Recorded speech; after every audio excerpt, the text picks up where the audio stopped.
Nasaan ang sabaw?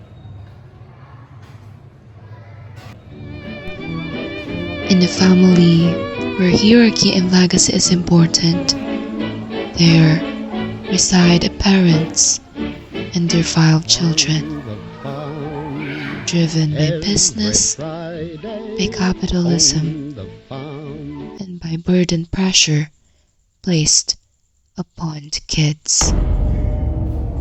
Kamusta kayo mga anak? I'm fine na. Ako na lang naman. Okay lang naman. Ang dinagay ka. How about your businesses?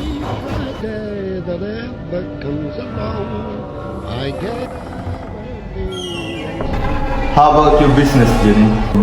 It's doing great, Dad. Very well. Very well. How about your business, Paul? It's great naman, Dad. Very well. Thank you. Medyo nalulugtigan. Ha? Parang bumababa na kasi yung mga sales dad.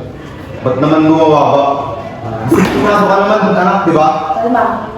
Ba't di mo mabenta ng maayos sa mga paninda mo?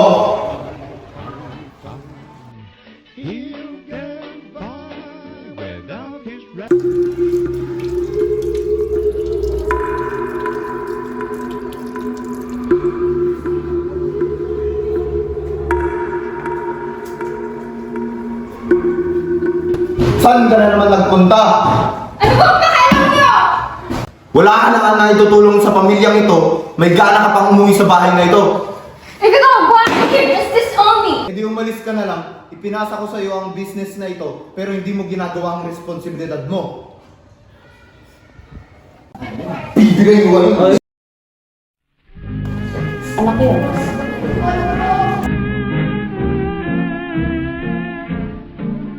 Bumalik ka dito! Pa, hayaan mo na lang siya. Sa akin mo na lang ibigay yung business. May hinahandle ka ng business? Ano ka? Selfish?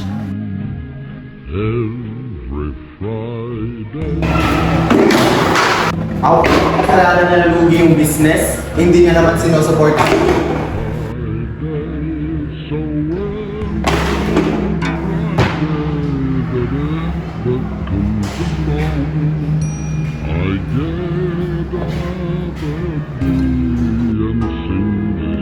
Mother, whose husband is commercial driven, in her house slowly, with no initiative in life, but to continue what has been passed down to her to save the century.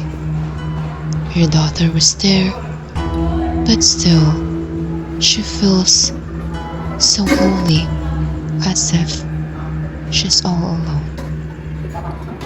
They didn't know I'm terminally ill. Matagal ko nang kinikimkim itong sakit ko. Pero ayaw ko nang ipasa pa ang bigat ng kapitalismo sa balikat ng mga anak ko. Ang tatay nila, he's too aggressive for them. And I couldn't bear seeing my once lovely children be burdened by our family legacies, our businesses.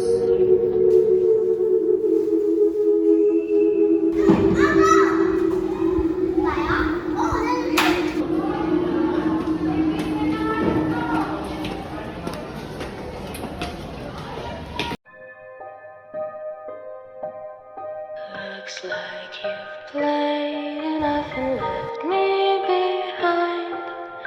Wasn't it me? What a cruel legacy to inherit, success claimed and chained to grief. But what choice does she have? She's not the only daughter pressured here.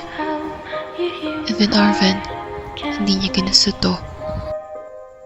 Gusto pa nila makapag-aral. Hindi manatili sa kapitalistang pinipilit silang lunurin sa presyon. Siguro, ang nais talagang ipasa ng kanilang mga magulang is either you drown or you learn to swim, no matter how much the water burns.